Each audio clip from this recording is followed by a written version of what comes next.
Stand by. We're going live. We're going live. 10, 9, going live. 7, 6, 5, going live. 4, 3, 2, 1. Welcome to 10 Seconds to Air. I'm Alita Guillen. This week's episode is all about the fun. I love to have fun. I mean, don't we all love to have fun? In fact, 97% of Americans agree that having fun is important, but only 53% of us report actually having any fun on a regular basis. Oof, that's tough. I don't like those numbers. So why don't we have more fun, and why is it so important to have fun? Today's guest is Dr. Michael Rucker, author of the book, The Fun Habit. Dr. Rucker is a behavioral scientist and organizational psychologist. He's also an Ironman athlete and a thought leader. His doctoral thesis focused on burnout, and he is an advocate for increasing the amount of fun in our lives to improve our physical and mental health. Dr. Rucker has some great tips, tactical advice, all of that about how to add fun to our busy schedules. Here now is Mike Rucker. Hi, Mike. Hey, thanks so much for having me. How are you? I'm doing well. Having fun? Yes, indeed. You have to say yes, right? I mean, Yeah, what can you say? sometimes I'm honest. I found,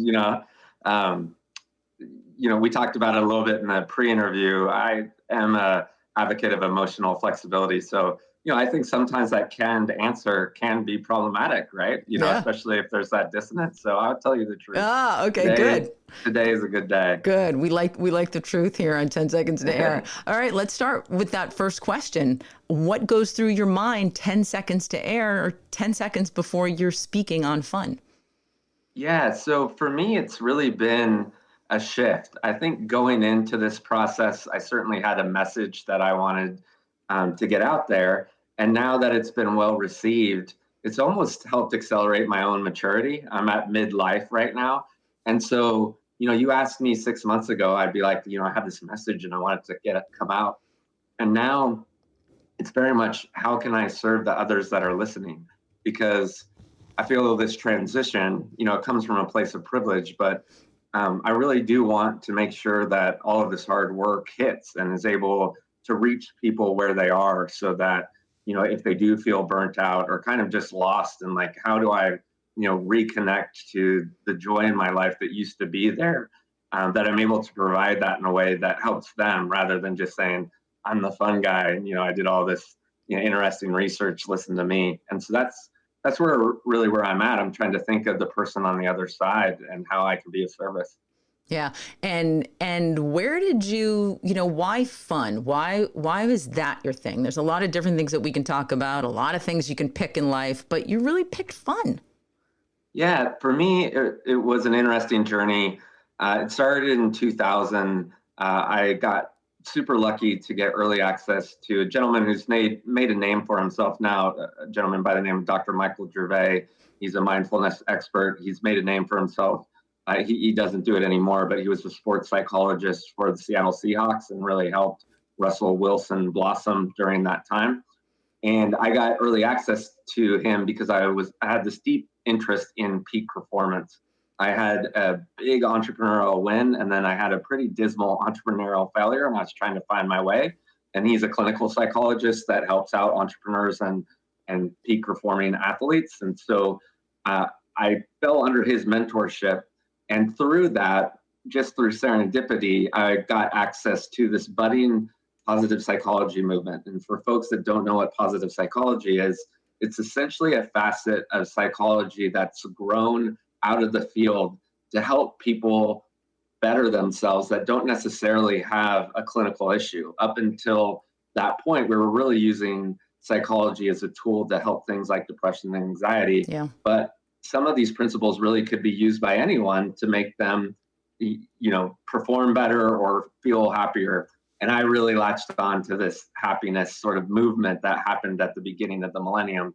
And I was invited to be a charter member of the International Positive Psychology Association, which was created by a bunch of interesting thought leaders in the space. I can name drop a few. Csikszentmihalyi, who wrote this amazing book called Flow. Marty Seligman, who wrote this great book called Authentic Happiness, Ed Diener, et cetera, et cetera. And so it was really neat to be part of that cohort. And I really began at that time to try to see how happy I could become. I was, to the point in the rearview mirror, I now know that I'd essentially over-optimized my life for happiness. And why that becomes problematic is that once you start to look at happiness in that way, like on a scale of 0 to 10, Yeah. what happens when you've kind of optimized for a 9.5, right? I meant change is a part of life. We have slings and arrows. We're going to lose loved ones. Some of us might get divorced. Some might lose a job. And fast forward to 2016, that's exactly what happened to me. After being on a pedestal for, or putting myself on this proverbial pedestal for some time, I lost my younger brother quite suddenly to a pulmonary embolism. And as you gave a nod at the intro, I had been a lifelong endurance athlete and found out that due to injury, I was going to need to get a hip replacement. And at a young age, I got it in my 40s, I was told that I really shouldn't run again. And so there was this immense amount of change, and yet I was still kind of Pollyanna because I had prescribed to those good vibes only, right? And paradoxically, the more that I tried to chase happiness, the less happy I was becoming, almost to the degree of a clinical outcome. But being a researcher, that was also around the time I was doing my doctoral work, I needed to unpack why, right? And so that's the answer to your question. That started me off realizing that, oh my goodness, happiness has become problematic, especially, when you prescribe to the good vibes only meme. And I think through serendipity also, there was emerging research at the time. I've really latched on to someone by the name of Dr. Iris Mouse out of the University of California, Berkeley, but her work has been replicated by many others. And what she's found is that there's a high correlation for folks that are overly concerned and pursue happiness as kind of a construct and poor mental hygiene. These are some of the most unhappy people, and I fell in that camp. Okay, that's great, right? As kind of an understanding, but where does that leave you if you do sort of value happiness, which isn't problematic? I always want to make sure I make that distinction. Wanting people to thrive, you wanting your family to be happy, wanting, happiness to be a part of your life, that's not problematic. It's when we're constantly ruminating on why am I not happy enough, right? And so if that is problematic, what can we do? And I found that what we're really not doing, especially here in the West, is using our agency and autonomy and the energy that we have to sort of steer our life to these joyful experiences. And twofold, then really being mindful about living in them, not worrying about the next thing that's going to happen or how to optimize things, but using that that energy to be content with the activities that you're actually doing. I've heard you say, or I read it in the book, happiness is an evaluation and fun is in the moment. Is that? That's right. Unpack that. What do you mean by that? Yes. So the way we look at happiness, especially again in the West, and it's a little bit different if you move into a collectivist society where fun is actualized more, in a family dynamic. But here where we're kind of like, how can I be more happy? It's a very I statement. It really is an exercise in evaluation, right? You need to compare yourself to the Joneses. Yeah. We adapt to things. Some folks might have heard the term hedonic treadmill, and I'll just unpack that a little bit. We know through science that if we get a windfall or something interesting happens to us, we tend to adapt to that. And there are evolutionary reasons.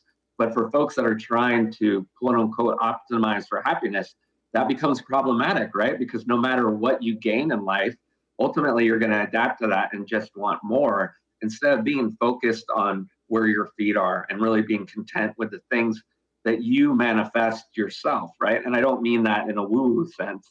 I meant in the fact that by your own life design, you're attracting those things to you because you're either scheduling them or you're pursuing them or whatever it is. And the joy really becomes in the pursuit. So happiness is this exercise and evaluation. Fun is really an action orientation, right? Like you can decide, you know what, this isn't really that fun right now. I'm going to go do something that's fun, essentially in that moment. It doesn't really require retrospection.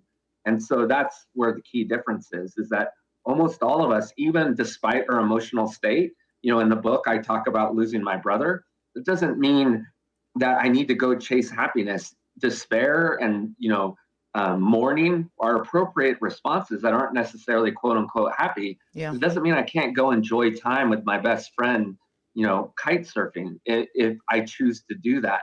And so, if you have a biological predisposition to being sad, there's some things that you need to take care of. But if you don't, it's kind of like cognitive behavioral therapy in reverse. You're able to integrate these joyful things in your life, which reminds you that they are abundant. So it's not skirting the issue that bad things happen. It's just realizing that there's also an abundance of really joyful and delightful things ahead of you if you steer your ship in that direction.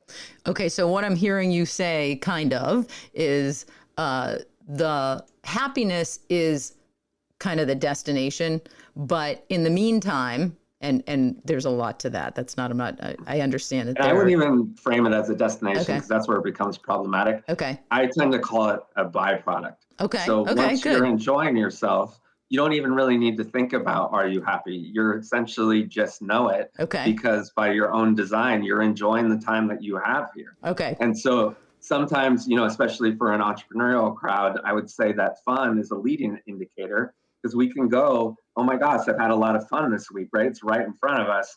Where happiness is really this lagging indicator. So if you're kind of perseverating on it, right, then it's always in the background. Oof. You're not really taking any action to make, Yeah. make it better. You're just kind of wondering why it's not doing what you want it to do. Okay, thank you. That's a great distinction for me. I put it in a different place now.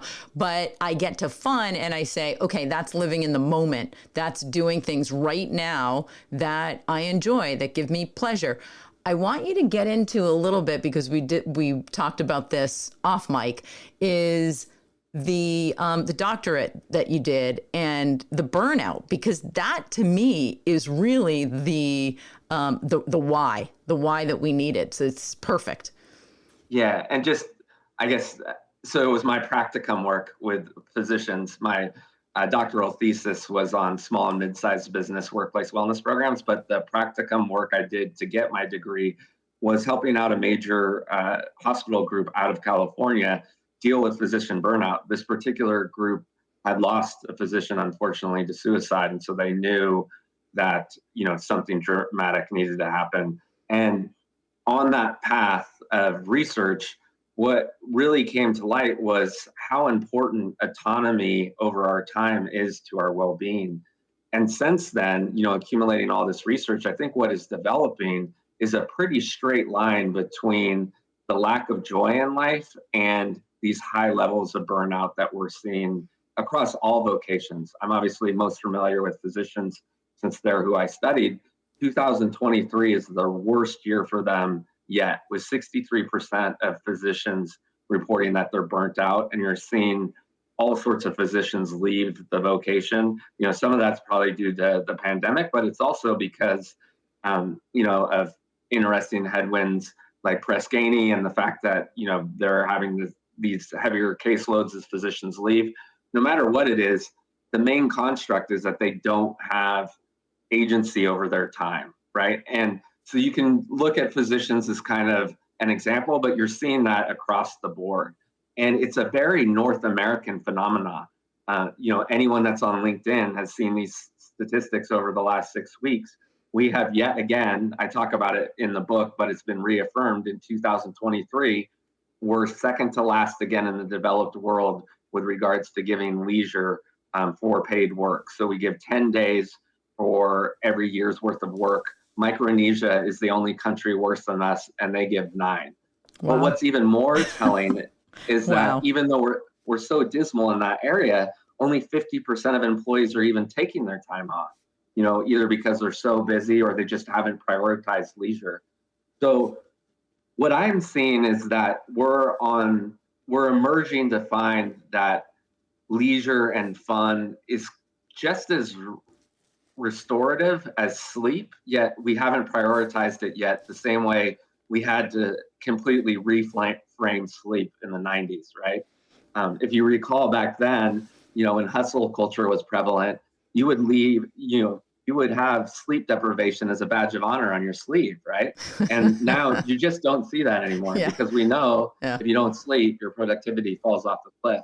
And we're slowly but surely building an empirical argument that the same is true for people that aren't taking time off the table for themselves to at least enjoy a little bit of their time outside of work.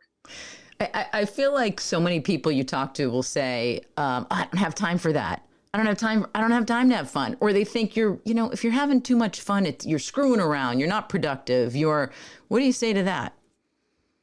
I would say that social norms are entrenched, right? Every time you peel back the layer of that onion, it proves untrue. There's been all sorts of time use studies that show that most people have at least, and these are folks, like lawyers and investment bankers, and then quite frankly, the busiest people, working mothers and domestic partnerships, right? Heterosexual women in domestic partnerships, especially out of the pandemic, but we won't go deep down that rabbit hole. But I meant by objective data, they're the most time poor individuals. And even that group tends to have at least 2 hours out of their day that they have some control to manipulate. So even when we feel we're time poor, if we're more honest about how we're spending that time, we can tend to make better choices. And the problem is that there are all of these headwinds, right? And they're so complex, similar to, there's not one reason why we're having this obesity epidemic, right? You hear researchers, it might be plate size, it might be high fructose corn syrup, right? The likelihood is it's a combination of all those things. The same holds true for why we are so time poor here in the US. Is it the Protestant Puritan work ethic still at play? Probably. You talk to a lot of entrepreneurs, which I do often, they really derive their self-worth from productivity. Yeah. So when they have these times that, are really meant to kind of spin down to get, that cognitive load out of their head so they can tackle the next day with more energy, it kind of feels uncomfortable because they're like, well, time is where I can be productive. So there's that aspect. There's knowledge work where we never really know where the goalposts are. So even when we used to be A-type during algorithmic work, so we knew what we were building and things of that nature, the finish line was discrete, right? Like, okay, I got my work done. I either got this proposal done or the report, or for folks that worked in production, I created 40 widgets. Now I can go home for the day. With creative work, you can always tweak the image or improve the presentation or practice one more time. We don't really know when the day is. Yeah, so we don't there's have no these end. trends. Yeah. And then, the third biggest one is our devices, right? Unfortunately, we're tethered to them. And a lot of people don't understand that Gmail and things like Slack and Discord are just as powerful for stealing our attention as Facebook and Twitter. They were made by the same behavioral scientists.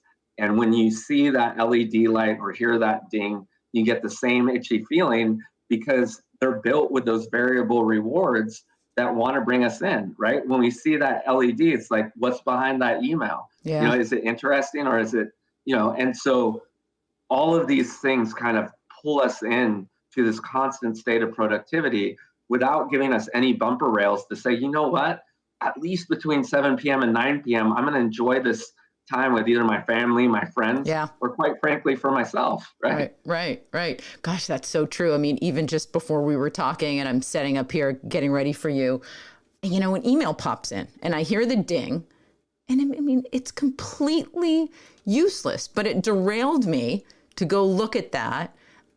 It wasn't fun, not that I need to, but just I thought of you and I said, I'm going to ask him about this because this seems like a big time suck. And it probably happens. I mean, even last night we were watching the Stanley Cup, and my phone is there because, of course, that device is connected to the audio and the TV, which is connected to the Nest that operates the air conditioning, and we're so connected that I don't know that I really just chilled out and watched the game. Yeah, which was the friend point, of mine. Yeah, right? Exactly. I mean, and you can do a test. I got this from a buddy of mine who's an expert in the space, Nir Eyal. He's wrote a great book called Hooked, which was essentially teaching product managers how to build these addictive devices. So now he's written another book called Indistractable to try and undo, I think, some of what he put forth. But he's a good guy, and he has a simple experiment. Like, in a mindful space, leave your phone up there and see the visceral response you get when you see that LED, and then try not to, put yourself in that habit loop. And it is uncomfortable. Yeah. Right. And that happens to us hundreds of times a day. Yeah. And there are easy ways to mitigate that. Right. For some, it's as easy as putting your phone in a bread box. And like it literally, those kind of behavioral design tactics are helpful. But if we're not armed with them, we don't do it. Right. So we just go throughout our day habituating the behavior that we've kind of learned. And that stuff does become harder and harder to undo as it gets more entrenched. Yeah. So you say that we do have the time to have more fun because we don't even realize all this stuff that's getting in our way, that's distracting us, to the time that we could put to use for fun. Without even making a verbose, complex argument, I like the frame. I got this from Laura Vanderkam, but it works well. There's 168 hours in a week, right? You're saying that you can't find 2 or 3 of them because most people aren't even enjoying themselves that much, right? So I don't know why I find that funny when you say, like when you put it in that perspective, it's like, and most people aren't even enjoying themselves, which is sad. That's sad. I know, and it's a big spotlight. Often that's like a good first step. Like, okay, right? Because it's like I really do. I can control at least that much, and I'm not. And when I mean plopping down on the couch because you're so tired at 8 and you do have free time from 8 to 9:30 and you mindlessly just scroll TV because you're not necessarily having fun, you're just trying to displace boredom. That's not what I mean, right? Okay. In fact, that's the low-hanging fruit that you can, pull back and potentially look of doing something that is fulfilling or for your betterment or potentially pro-social behavior with a friend or a partner that's actually going to lift you up and make you feel better the next day rather than, essentially just pacifying time because you are so exhausted, right? Okay, so 168 hours in the week. Help us get to a place where we are really accountable for those hours so I can really see where I'm wasting time and where I can input more fun. How do we do that? Yeah, so the simple exercise there is essentially just audit those 168 hours, right? You can do it. It's not even that hard. You can do it by simply, writing it down for a week, journaling what you do. If you don't feel like going that far, you can just look at your calendar and generally, with a little bit of hindsight, you can fill it in. I have this simple model called the play model, but without going deep into it, play stands for pleasing, living, agonizing, and yielding. And the pleasing and living categories are things that we enjoy doing. And the agonizing and yielding categories are things that we don't, right? And so you look at each activity and is it something that I want to do? And for a lot of folks, half of your work will be fun, because especially if you like what you're doing. So it's not saying that fun can only happen outside of work. But for a lot of people, what will be illuminated is especially this yielding category. And those are things that don't take a lot of energy, but that really aren't fun, that we kind of trick ourselves into thinking are fun because, again, they displace boredom or discomfort. Like what? Or get them. Like what? That would be like mindlessly social, being on social media where, and the litmus test there is, if I asked you 2 weeks from now, could you tell me anything that you saw there? For some, they'd be like, no. I saw my cousin's wedding photos, right? So that might be an hour. That was a good use for that tool, right? Yeah, for most people, no. Yeah. Right? Like, and the same thing with TV watching. For some, I fell victim to this, especially at the onset, of the what's going on in Ukraine, is doom scrolling. Like I would just, kind of sit there. It's not a great use because I already know what's going on, but I would find myself trapped in that loop. And so, I give myself, it's a concept called time blocking. I give myself 30 minutes to check out the news because that's an appropriate amount. I found that time, gets me informed. And then then I move on to something that's a lot more fun, like playing with my kids. So, that kind of addictive behavior doesn't steal time from them. So the basic premise is to be mindful of how you are spending that time because you don't want to make having fun just another bullet on your, to-do list. Like, okay, great. This weird guy named Michael Rucker is telling me I need to have fun, right? Like, I'm going to believe you. No, I'm all in. I don't find it weird at all. No, but as a prescription, that's just another facet of toxic positivity, right? Like you're already busy, so let's also add fun activities to your already busy schedule. The truth is that most of us are just out of balance or blend, whatever word Okay. works better for you.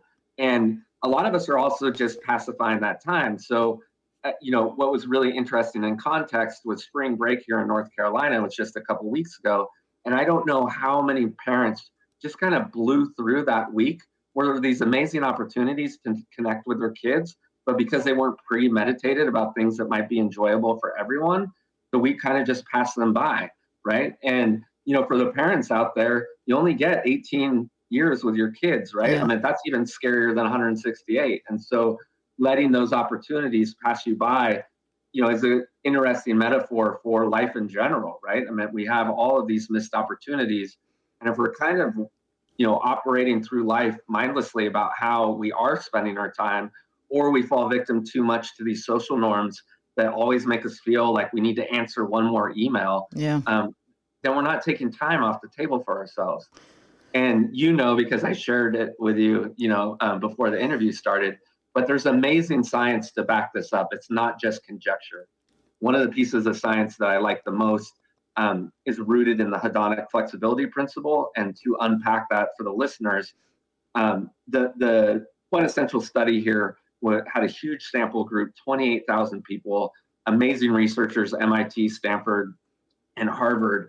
And what they found was the folks that are actually engaging in transition rituals and are finding a good blend of fun via, and work and finding that balance are the ones that are the most productive because they found a way to renew their batteries. They show up to work the next day with the vigor and vitality to actually tackle these big challenges. And so paradoxically, they're the most productive people, unlike the folks that are grinding it out 70 hours a week, but not really getting much done because they don't have the energy to do it. But what I found fascinating about this study is it's not only about productivity, it's also, is that a cat? That's the dog in the background. No worries. And that's okay. He'll come by and say hello in a second. Well, amazing, because animals are a great source of fun, so we can unpack that too. But what's important from this, to understand this and kind of, put it in layman terms is the people having fun are the ones that are the most productive. So you kind of writing that, old social norm that's maladaptive is important. But again, the second piece is the folks that are able to have fun are also the most innovative and the ones that seek out harder challenges. So sometimes those harder challenges won't necessarily be at work. Sometimes it will be tackling a big mountain if you're a mountain climber or the weekend or whatever. But sometimes it is at work too, right? You're more willing to be ambidextrous. I do want to speak on this big topic in front of, my colleagues because I'm ready for that. And so there is a whole host of benefits that you get when you're not so rubbed down to a nub that you don't have any energy to kind of take on new things, right? So Mike, why is that? Why is that if you are having more fun or pushing yourself, you will then push more? It's almost like you're trying to achieve, or is it the flexibility that you have to? Yeah, I wouldn't say it's push more. I think it's just you have more energy to go. Okay. Right? If you need to look at it in quantifiable terms, oftentimes I'll say, what happens to the person that's producing, 1 unit of output but working 60 hours a week versus the person that has more energy so they can produce 2 units of output? Yeah, what's happening? What's right. That person's having more fun? More fun and producing more, right? Yeah. And so it's really just about having more energy. And this isn't just about after work too. In the book, I unpack that folks that take a lunch break are actually the ones that crush the second half of the day too. Folks that tend to work through their lunch break will generally just answer emails at the second half of the day because they don't have the cognitive capacity to really tackle anything new at that point, right? So through that lens, it's pretty easy to understand, right? I mean, if you're just always on, what happens to a car if you just left it on all the time, right? Eventually, it's going to blow a gasket. We're no different. So I have a couple questions of follow-up questions for that. Number one is, how does that work in your house? Well, for me, I've definitely prioritized my kids. I think they're great teachers. And so what I'll do is co-create things that are meaningful for both of us. Okay. So what we do a lot is classes because I love mastery, and there's a double benefit for there. So I know, sorry, this is parent specific, and I said No, I'd no, try that's to okay. That's okay. Go for keep it. away from some of those examples. But the great thing about taking classes with kids is that, and this is a theory in psychology called transactional analysis. If we're having fun with our kids but trying to teach them, they go into that mode like, oh, my parent is being a parent, an adult, and I'm a child and I need to learn from them. But if you outsource that teaching modality to someone else, you guys can both break the eggs together and have fun. So you giggle at each Oh, other's mistakes, right? oh, Your kid wow. sees that You're you're like 10, vulnerable. you're like 10 years too late for me on that one. I do have a I'm third sorry. kid that might benefit from that, but the other two, lost cause. So that's good. So you're doing something together, like a cooking class or pottery or something where you're both having a learning curve, not you telling the kid what to do. Yeah, absolutely. I've always wanted to learn to cook. So for me right now, it's cooking classes. I talk about in the book about dancing with my daughter, and I'm so glad I did that because to your point, doesn't want to dance with daddy anymore. Yeah. She's aged out of that. In Yeah. fact, just yesterday, my fun was watching her rehearse for a talent show because she has become an amazing dancer and gymnast. And quite frankly, now that I have those memories, I can relish that I was part of that trajectory instead of how that started, quite frankly. And so people can use this as an example is I took her to a tumbling class early on and I was sitting on the bench watching her. And after like the 100th somersault, I was so bored. I was doing that displacement of boredom on my phone, right? That's Playing, honest. I think, like that. I like the honesty. yeah, bejeweled, which is a terrible, I mean, it's enjoyable at first, right? But after Yeah. a while, it's not really fulfilling. And so, changing what was essentially me just burning an hour Yeah. and not flexing my, the autonomy I had to change my situation became something quite magical that now I reminisce. So it wasn't just fun in the moment, but, now has kind of extended the value of that fun because when I think back at it, those memories are so fond and precious to me that you could see the big smile on my face just thinking about it now. Yeah. So how do you do that with your wife? I know my husband and I in the morning will have coffee and then I'll say, let's have more fun today. What can we do? How do you handle that? What do you do?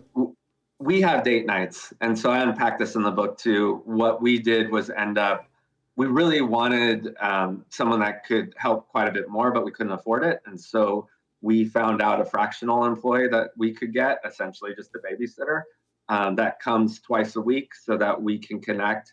One of those nights we kind of unpack and just let each other know about the week. Mm-hmm. And the other, because we both think we're amateur comedians, we just try to make each other laugh. Okay. And that, now that the world's kind of opened up, we're now integrating a lot more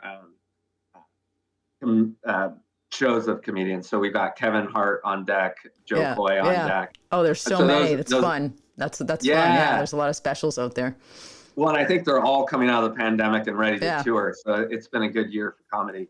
But yeah, that's how we have fun. But I mean, just one ode to someone that's like, oh, okay, well, that's kind of another thing rooted in privilege, right? To be able to get childcare.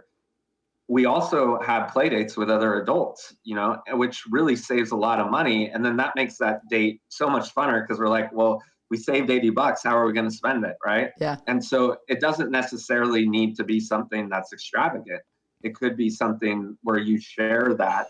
And I found, at least in our neighborhood, that it's a win for everyone, right? Because one, we now get to have a little bit of time to connect, but generally it's easier to take care of kids when they're, in groups. So both adults like the fact that they kind of don't have to pay as much attention either because the kids are making their own fun within their house. Yeah. So talking about kids, what happened? I mean, when we were kids, we were all about the fun, right? Like to find me a kid who's just not having fun. They're just always having fun. And I feel like as a parent, you're kind of putting the rails on, telling them, did we all take a class that said no more fun? Like, this is it. Your fun is over. Now when did that happen? Is there a line? Yeah, no. And it's something that I studied, putting the material together.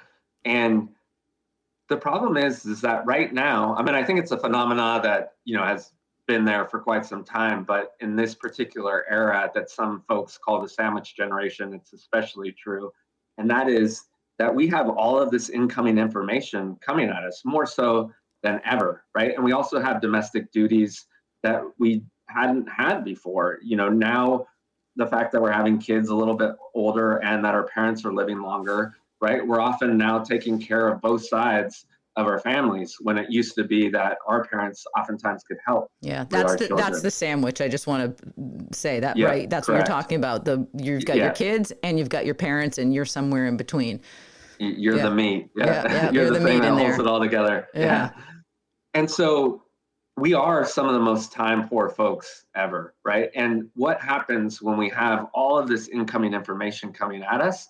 We need to develop what psychology calls heuristics, but that's really just an interesting way to say a pathway for disseminating through, wading through all of this stuff so that we can survive, right? How do I get the kids to school? How do I get through my work day? How do I pay my bills through, all of these automated systems? And so we set up all these scripts and algorithms just so that we can survive in this life. But the more that we rely on them, what we've come to learn is that we lose that ability to think horizontally, right? We get less creative and we get less innovative. And we're not as joyful because we're really just trying to get ourselves, from waking up until our head hits the pillow, because that's how we need to survive. And we're also living in the service of others.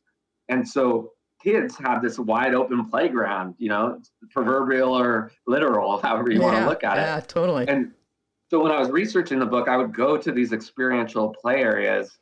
We have a lot of them here in North Carolina, and to describe them, they're essentially just big open spaces where you have play blocks and all these interesting things where you can be creative, right?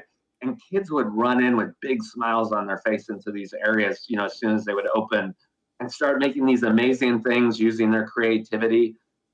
Storm and form a norm with new friends, right? Because you don't necessarily have any predisposition. You're just like, oh, this person looks cool, I'm gonna hang out with them. Yeah. And everyone would start giggling and learning, the rules of engagement for that particular day. And the adults would slowly but surely move themselves to the walls of the installation, totally paralyzed, waiting for those instructions to know what to do in the space, right? Yeah, what as is soon that? as someone, wow. Again, because we rely on these instructions, right? And so if we don't have them, because we've been so taught that we need to know what to do before we can let loose. Brene Brown talks about this, right? Like we need to give ourselves permission to play. And until we kind of do that, a lot of times all of these headwinds and social norms will get in the way, because we're like, why would I do anything whimsical? Like I need to get from point A to point B. And it's unfortunate. The great news is it's really easy to undo that, especially if you simply just give yourself the permission to get in there and try and be a kid again. Mm-hmm. And what I suggest is, even if you don't have your own kids, let them lead, or get in a space, for adults that don't want to hang out with kids, get in a space where that's just natural to the environment, right? Like dodgeball, I found adults are attracted to that. Wait, adult dodgeball? Yeah, you'll that definitely exists? see a lot of adults there. Yeah. I feel like pickleball has come in to do that, right? And why do you think it's blowing up right now? Because that's exactly right.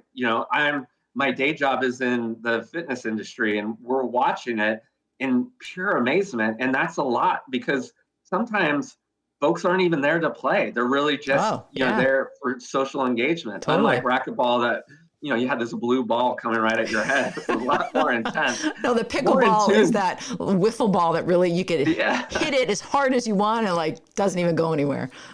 I don't think I've even thought about that in context, but what a great metaphor for the 90s and the way, we sort of went about life then. The fact that this blue ball is coming from behind your head and might hit you at any given time. Right. To the fact that we really are, so fun starved that we just want to see people and laugh. And the game is a nice, sort of lure to get us to do that. But oftentimes I don't even see people playing the game. It's just, nice excuse to get out of the house. Oh yeah, completely. And now couples do it together, and it does give you something. It could replace date night for you. I want you just to mention briefly, because we're talking about fun and everything's wonderful, but there are some enemies of fun you mentioned in the book. Can you just touch on that for a moment? Yeah, we touched on one. Obviously, if you're in a state of despair that you think is treatment resistant, trying to fund your way out of it is certainly not a good prescription. And so if you feel like you need to get help, I don't ever want to advocate that fun is going to get you out of a deep hole. It happened to help me, and I've seen it help a lot of folks if it's really just about adjusting your mindset. But for some folks that need help, please get it. We already touched on too, fun isn't meant to just be added on to an overly prescribed life. If you feel like, I'm going to do this by overscheduling my day, that's going to lead you into burnout even faster. So that becomes problematic. And then using it to escape things. So, oftentimes it can be an entryway into feeling better. And then you start to have too much fun. And it's really a way to just escape things that need to be taken care of in your life. So this work comes from Dr. Cassie Holmes. There does seem to be a sweet spot here. You're trying to find at least 2 hours or more out of your day is kind of a helpful frame. But for folks that are spending more than 5 hours a day, especially in kind of whimsical, fun activities, then you start to question, am I living a purposeful life? So after 5 hours a day tends to be where things can, you can start to wonder if you're having too much fun. So those are sort of the bullets of that particular question. Okay. All right, let's go through some of the tactical advice that you gave. Let's just reiterate it. I think the number one thing that I have as a takeaway is assessing, having a journal, assessing my time and being honest about that. If I have 168 hours in my week, how much of it am I devoting to fun, and how much of it am I devoting to what did you call that? The throwaway hours of being on your phone, or yielding activities. Activities. Okay. That where you're essentially just passing time because of some level of discomfort or boredom, but you realize once you look at it that that's generally not a good use of your time. And even if you don't want to go through looking at your calendar, simply just check the health meters of your phone. I mean, this is such a problem that even the folks that made us addicted to these things have ways of showing you, how much time you're spending on certain things. So don't look at just Facebook and Twitter, look at things like Gmail. Like, do you really need to be in email 18 hours a week? If that is your particular case. So it's going to be unique to each individual, but generally they're usually illuminating insights for everyone, even folks that feel like they have a balanced life, where you could potentially make some changes. Okay. And it's not devoting to fun per se. It's really just finding ways to enjoy the things that you're doing. And so maybe it is exchanging certain activities, but also are there ways to manipulate what you're doing? I talk about it in the context of 3 different things, right? The people that you're doing it with, because generally people are why we have fun, especially during pro-social, things that we do. The activities that you're doing. For some folks, like I had a friend recently that was thought their fun activity was Toastmasters, but had gone for so long and the group had changed so much, they just didn't realize like, oh, I just do this because this is what I do on Thursdays. And like, I'm not really enjoying it anymore. So, sometimes it can be insights like that I like Toastmasters, so don't get me wrong, but for this individual, that particular activity had run its course, right? And so, things of convenience can often be, fall into that yielding category.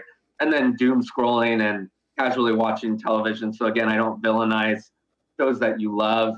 I believe in the book, or certainly on podcasts, I reminisce about, I used to watch Lost with a group of friends that loved philosophy, and I would never change that. That was the funnest. We'd have good wine, unpack, because I did bake in a lot of philosophy in that show. And I remember it to this day, like it was yesterday. And so it's not times like that, but there's also times where I've been so tired, I'll go from ESPN to MTV for some reason, to just sometimes even like Adult Swim, watching things that I don't care about at all, just because I want to pass that hour. And that's a double whammy, right? One, that doesn't lead to filling up my batteries. So the next day, I'm not going to feel better. Two, if I was able to replace that activity, then I would, show up the next day, which gives me more energy to have fun after the day's over. So it becomes an upward spiral instead of a downward spiral. Yeah. One other thing, just with regards to tactical advice that people could use right off the bat, is this comes from behavioral science, and it's this idea of premeditation and pre-commitment. And so if you're struggling to find things that are fun, just creating a list of things that you think might be enjoyable. Have you had FOMO in the past, from being on Instagram too much? Like, what are the things that you might enjoy? Or, look for the friends that you think are fun. What are they doing? Or think of previous hobbies that might have gone to the wayside that if you pick back up would be enjoyable. So creating a premeditated list of when these times do arrive, again, going back to the spring break example, you're not just letting the time pass by. You're like, wait, let me pick something off this list. And we just know through a bunch of, peer-reviewed research, when people do that, they tend to do the thing. But even more so is if you can get it on your schedule, so pre-commit to it, right, you are a lot more likely to get it done. So if you feel like someone where time is passing you by, just picking one thing and hopefully picking a friend to do it with and getting on your schedule so that you just taste what, how good this can feel, is something that you could do right after you finish listening to the podcast. I'm on it. I have signed up for pickleball. My husband's going to be I don't know if he's going to be happy that I'm joining him in pickleball or if I'm not sure, but we are going to have fun in pickleball as a couple. That's on my agenda for next week. You said 3 things to look at: the people you're doing it with, the activity you're doing, and what was the third one? And the environment. Environment. Okay. Yeah, a lot of people, especially after the pandemic, realized I don't want to be in my home office anymore. Okay. So as simple as just moving to, a vibrant coffee shop, if that's what you like, that high arousal. For others, it could be I'm sick of being in my cubicle, and so they find a place of solitude, right, and work. And so these are nuances, right? But if there's any way to make something more pleasurable, then why not do it, right? And so it generally falls into those 3 categories. Where am I doing it, right? And another example from my own life, which sometimes I get chastised for, is folks that hate the gym, right? They've told they need to get fit by their physician or just because they know that inherently, but they're like, I hate exercise. Is it because you're going in these 4 walls and you don't know how to use the equipment? Like, get out in nature and hike. Yeah. You're burning the same amount of calories, and you can start to increase the skill level, more undulation and things like that over time. Once you get better, it's the same experience, but now you enjoy it so much more because that was your jam. Yeah. So that's another example, where the environment can really make something more enjoyable. All right. Well, there's so much to talk about here. The book was great. I'll put the book in the show notes. And, I had a lot of fun talking to you. I don't know if I was supposed to or not, but this was a lot of fun. So I hope you come back again. Oh, I would love that. Thanks for the invitation.